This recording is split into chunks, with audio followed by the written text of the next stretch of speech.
Hello and welcome to the latest episode of the Small Triumph Sports Library and Archives channel. This is an extremely nerdy episode on what is already a relatively nerdy channel. I call this a library overview and recent acquisitions episode. I'll be talking about some Triumph books and other Triumph artifacts. And hopefully along the way there'll be something of interest to you or something of value to you. And I'll get into the issues I want to address on the other side.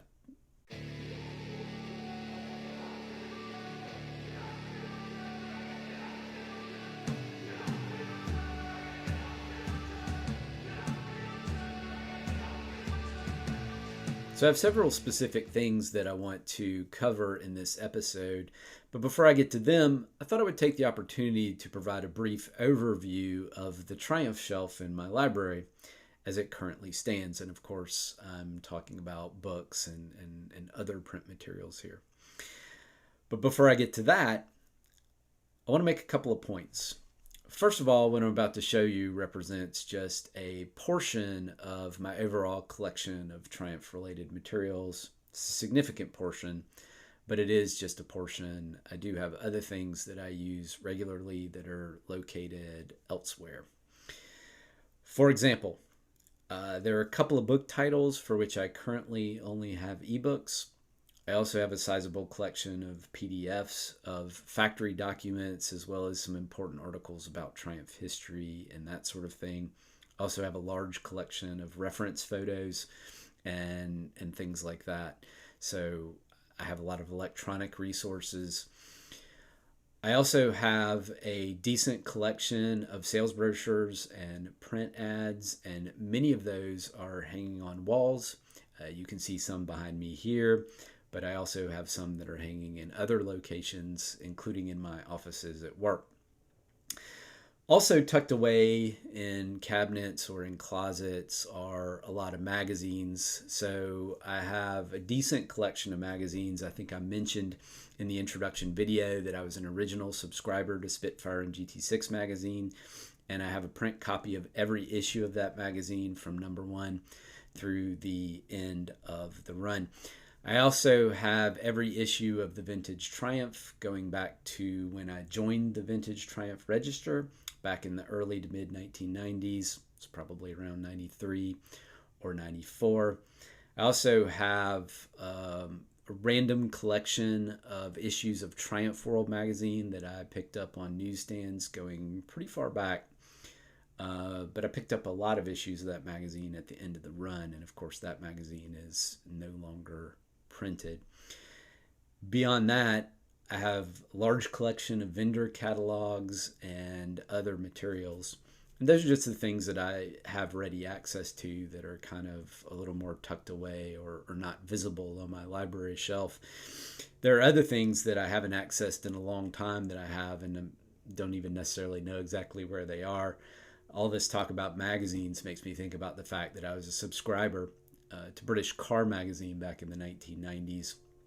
And I had a pretty decent collection of issues of that magazine until it went out of print. And those are probably in my parents' attic somewhere or something like that. But anyway, overall point is that what I'm about to show you is just a portion of my overall collection of materials. The other point I want to make is that I recorded the video I'm about to show you when I was a little bit under the weather. You can probably hear that in my voice, but hopefully it's not too bad. So let's get on with it. Let's start out with an overview of my library of materials related to four-wheeled Triumphs. I'm not doing this to brag by any stretch of the imagination. My collection is modest. It is much smaller than the collections that others have. Some of these books I've had since the early 1990s, but I have been growing my library in a very intentional way, if you'll forgive my use of an annoying buzzword, since I got my GT6 in the summer of 2020. So I have collected a lot of different books covering the history of Spitfires and GT6s, and a lot of different books having to do with maintenance and restoration of the cars, as well as period documents that provide clues about originality and things of that nature. So what I just want to do here is provide a quick overview, and I'll point out some of the things that I have here and there. But my purpose is not to call attention to every book that I have on my shelf here. That said, I will start here at the far end with this Triumph Cars 100 Years book by Ras Al-Quraishi. That is a commemorative coffee table book celebrating 100 years of Triumph cars. I happened to pick that up. I got it at a discount. It is a nice, large coffee table book with a lot of nice images, large, glossy images in it. Some of archival photos and, some just photographs of cars, things like that. Nice book to have, not necessarily a lot of new information in it. A lot of the books that I have here in my collection involve reprints of articles from automotive magazines and things like that. And those books are great to have. So, for example, I've got the Road and Track books of reprints devoted to Triumph cars in here, and especially the gold portfolios. I think I've said this before, but I think having these Brooklyn's books portfolios, these magazine reprints, it's a really great thing to have, especially if you're not going to buy a lot of books related to Spitfires and GT6s. These collections of articles, original reviews of the cars and things like that are very nice to have. They provide a lot of good information, a lot of good background information on the cars and their development and things like that. So I always highly recommend having those books. Those would be on the top of the list if you're not a huge book reader, but you have some curiosity about the history and early reception of your particular car. Here I have John Thomason's Spitfire and GT6, A Guide to Originality, which is an essential book to have if you are interested in matters of originality when it comes to the Spitfire and the GT6. I've talked about that book a lot. I've contested a couple of claims in that book, or tried to modify or update some claims in that book. If you are a purist or on the purist side of things, you really need to have that book. And as I've said before, we owe a tremendous debt to John Thomason and the work that he put into that book. As an American, I can say that one of the things about the book that is unfortunate from my perspective is that it really covers home market cars much better than it does cars for other markets, especially the giant American market.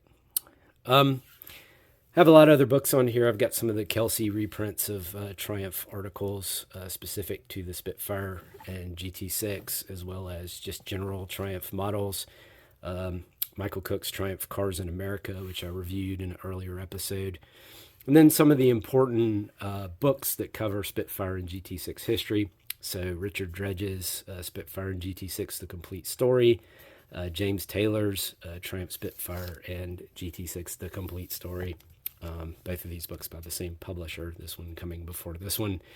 Bill Piggott does a good job in Triumph the Sporting Cars of covering a number of different issues related to Spitfires and GT6s. This book is a really nice book that I picked up. It is one of many Graham Robson titles covering Triumph sports cars. This one was originally published in 73. My version was published in 74, but it has a lot of really good information in it. I highly recommend this book among recent publications. This one was published in 2019.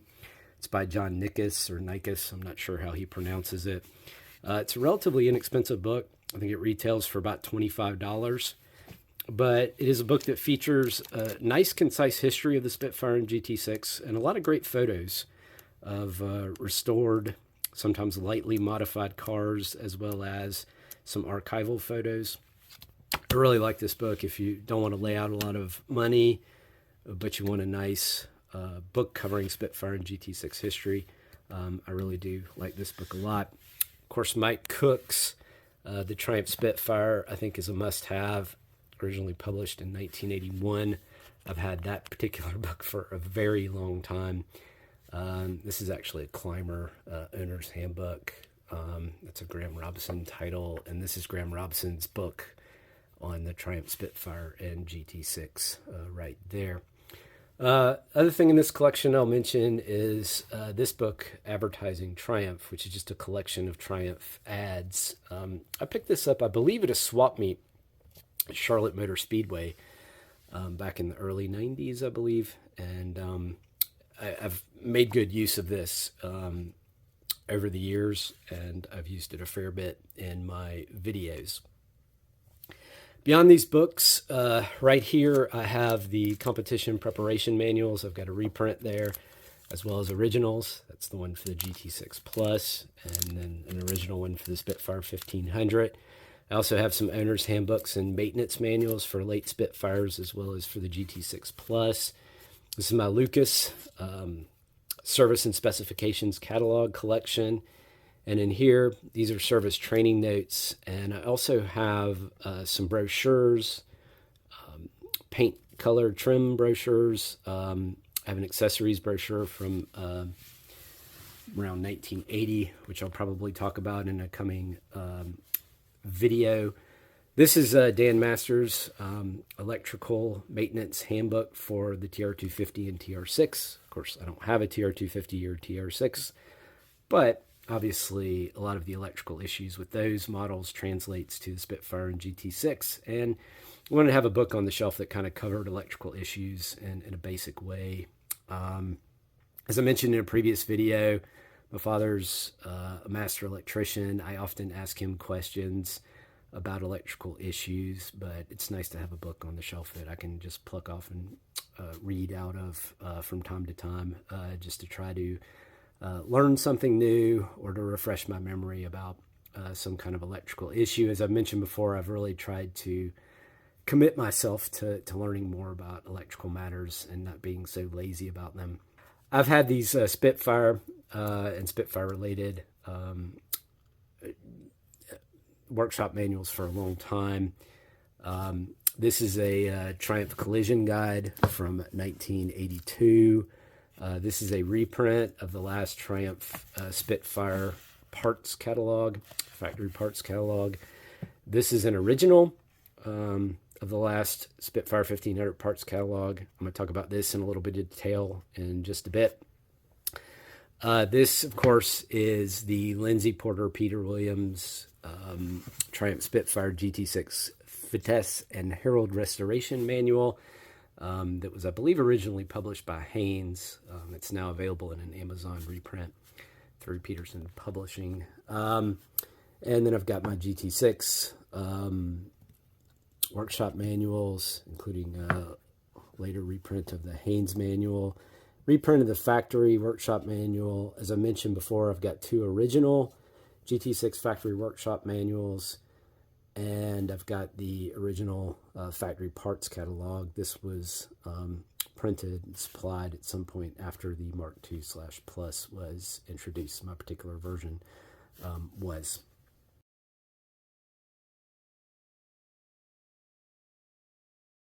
All right, so I wanted to start out this video by talking about the differences between reprints and original versions of books that are important to our hobby.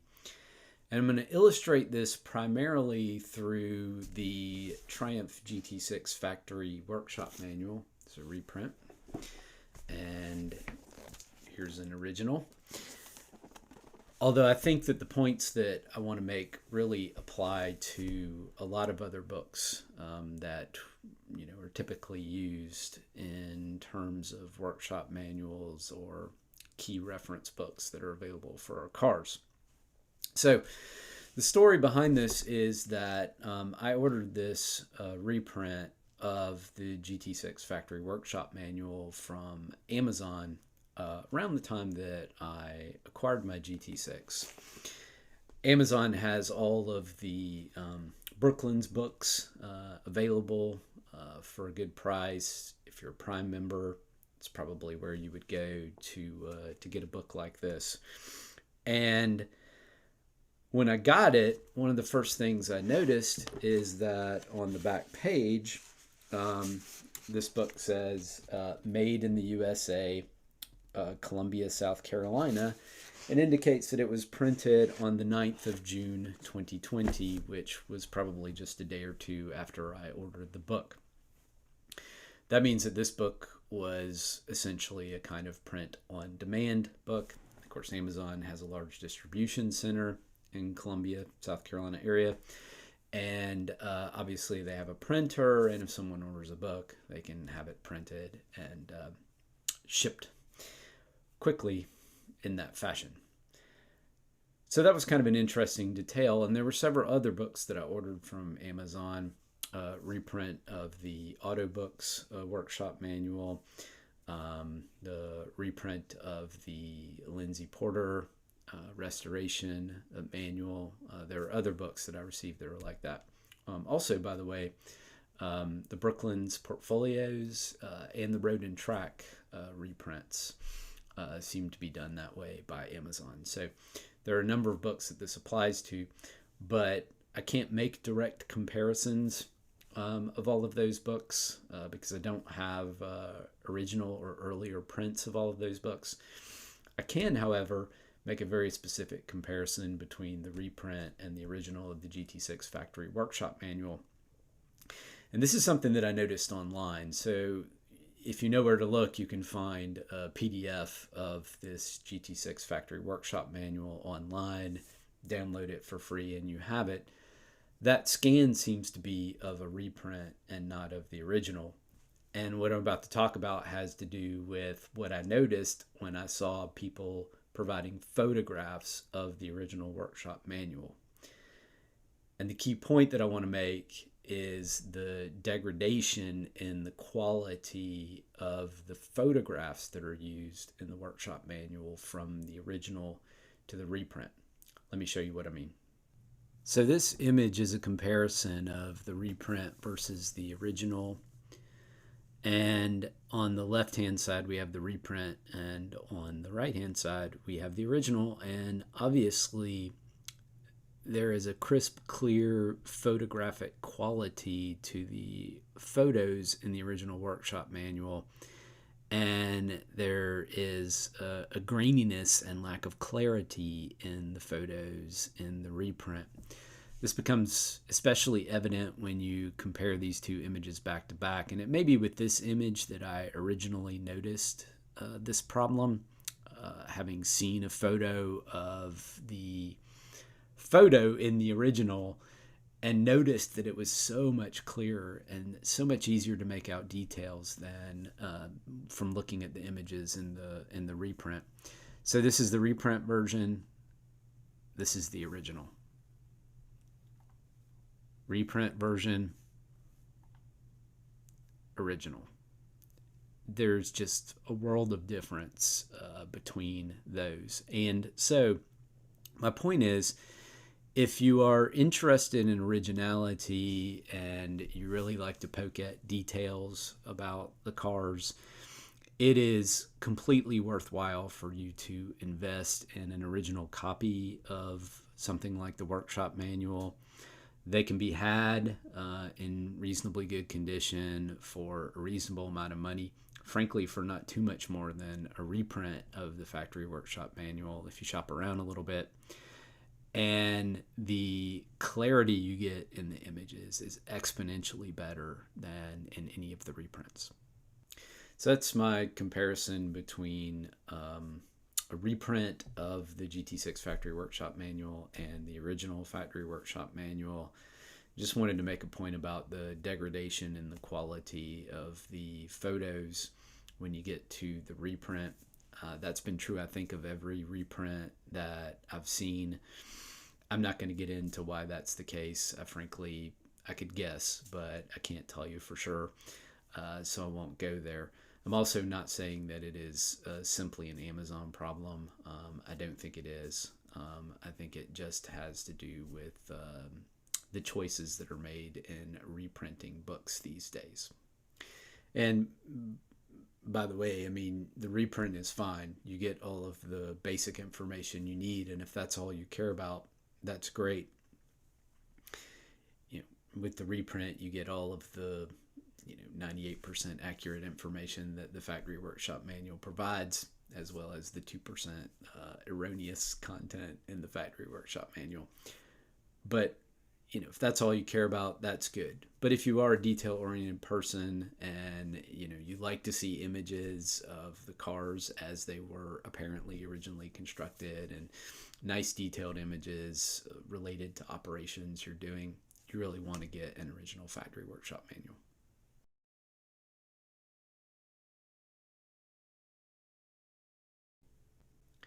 So for a while now, I've been in pursuit of an original copy of the last Spitfire 1500 factory parts catalog. They don't seem to come up for sale very often. And by the way, there's no practical value to me having an original copy. I have a PDF of that catalog, and I even ended up with a reprint of that catalog that I picked up for not much money. So I had all of the information. I just happened to want an original copy. And I finally saw one come up for sale. It was listed by an eBay vendor in the UK. And I thought it was particularly cool because the book was supplied in the original box in which it was supplied back in the day. And so that made it a neat find. And of course, I purchased it, and it eventually arrived. You can see the labeling on the box. It's actually labeled on both ends, and you can see the way that the box sandwiches the book in kind of neatly there. I had not handled an original factory parts catalog from this era before, and it's kind of cool. It's a tall book. This one was obviously stored in a damp environment, so it does have some spotting and such on the cover, but it's in very good shape overall. Here's a comparison between the original and the reprint. The reprint's on the left, the original is on the right. You can see the original is much taller.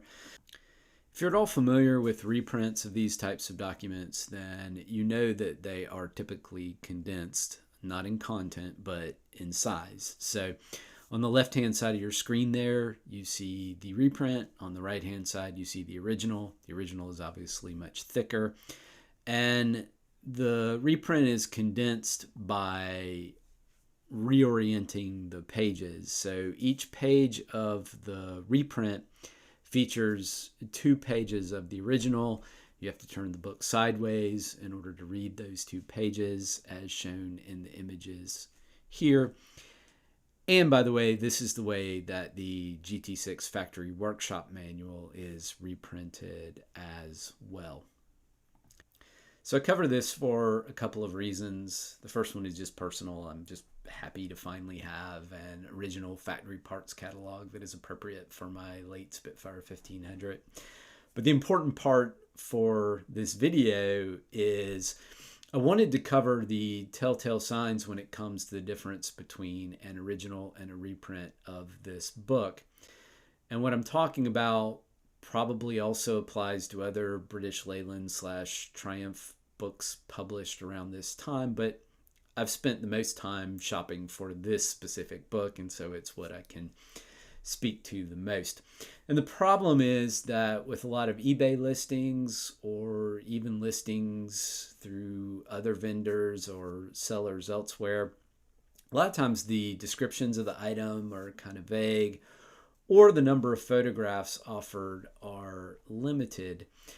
And yes, you can always ask questions, but if you're in pursuit of an original item in particular, and you're having to take the time to ask a question and wait for a response, it's always possible that someone can swoop in and buy out from under you an item that it turns out you really wanted. So if you know the telltale signs and you know what you're looking for, maybe you can take a decision with confidence based on limited information.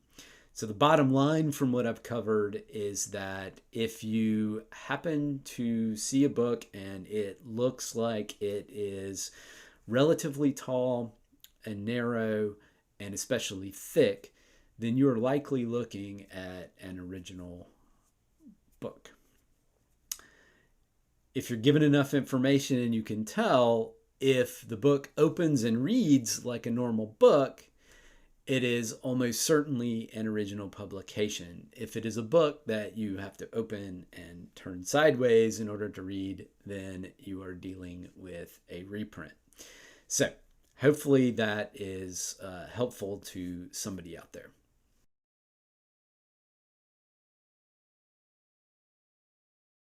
So just have a couple of quick hitters before I close out this episode. And the first bit is about the poster that Triumph issued in 1972 featuring artwork by Ken Dallison. The title of the poster is Triumph 50 Years of Sports Cars. Reprints of this poster were available in the past. I'm not sure if multiple vendors offered them. I know that the Roadster Factory did, and I'm not sure if the Roadster Factory had them reprinted or they were otherwise supplied to the Roadster Factory. But I bought a copy of a reprint of this poster back in 1996. Unfortunately, I had it framed, and at some point I had it in a location that was close to a window, and I guess the glazing from the frame did not have proper UV protection, and the poster kind of faded out, especially on one side. So I was interested in replacing this. I had checked periodically over the years. The Roadster Factory had listed it, I believe, as NYA, which I think means not yet available, that they were expecting to print more or otherwise get supply at some point, but had not. And so I'd been checking periodically for a long time, and the poster was not available through the Roadster Factory. With the fire at the Roadster Factory on Christmas Day, I spent a little bit of time in the holidays just sort of poking around and seeing if anybody elsewhere had a copy of this poster for sale. And it turned out that a Jaguar organization with offices not too far from me in Columbia, South Carolina, had original copies of the poster for sale.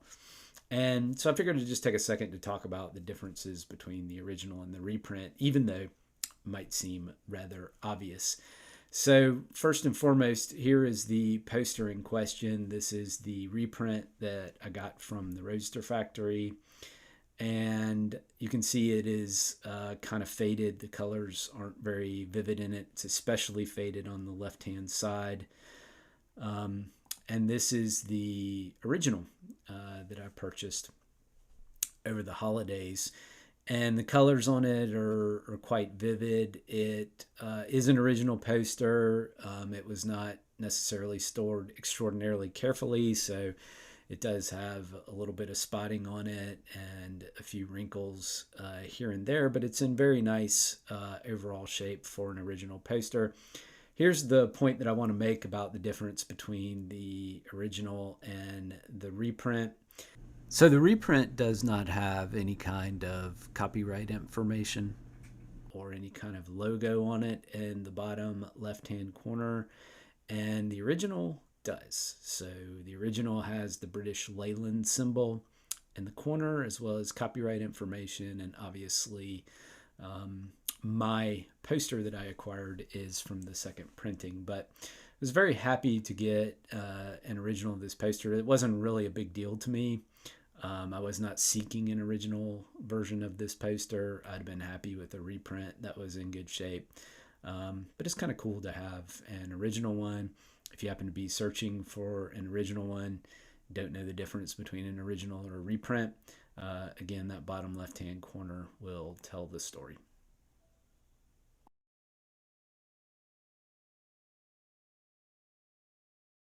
All right, so the last thing I had planned for this episode is to talk briefly about my Christmas present to myself from last year.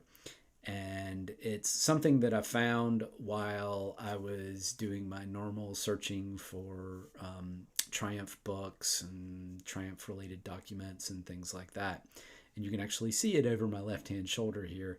And that is a 1970 Triumph GT6 Plus dealer poster. And here it is. And you can see it's obviously not an extraordinarily colorful poster. It's just black and white and yellow. At the top there, it says GT6 Plus. A man's car should be able to do more than he wants it to. So the emphasis is on the performance of the GT6 Plus with a little bit of innuendo in there. The image is of the Group 44 GT6 Plus, and Triumph's advertising here revolves around the fact that in November 1969, Daytona, Florida, the SCCA American Road Race of Champions, the GT6 finished first, second, and third in the e-production class. And Triumph really celebrated this and emphasized it in its advertising in 1970. The ad campaign included a magazine ad. So, right there on your screen, you can see the magazine ad that goes along with that dealer poster. And just to read through this quickly, again, a man's car should be able to do more than he wants it to.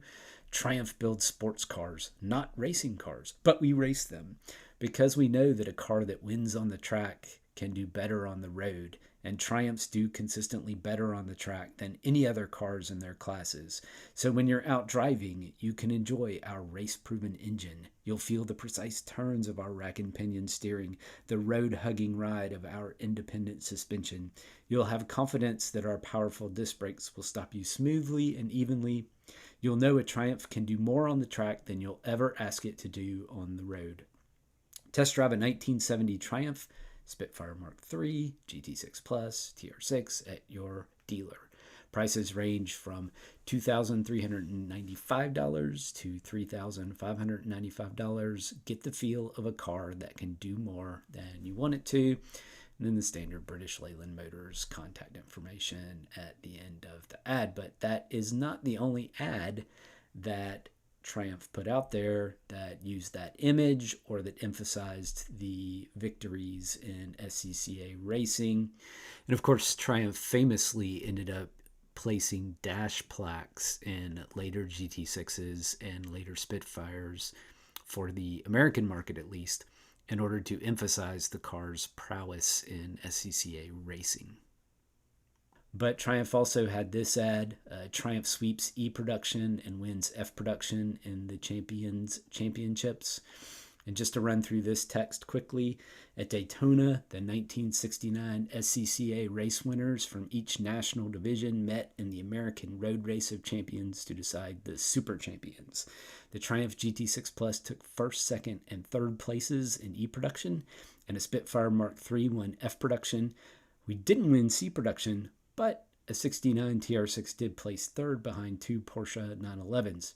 What it all means is this: if our cars can perform like they do on the track, think how they can perform for you on the road. And then again, you get the normal kind of contact information that you would expect at the end of an ad, especially one in this era. So again, this is the dealer poster. It's a large poster. I think it's rare. I've not seen another one for sale, but I could be wrong about that. But I haven't seen another one out there, and it was not inexpensive. The price was fair. It wasn't inexpensive. I'm very happy to have it.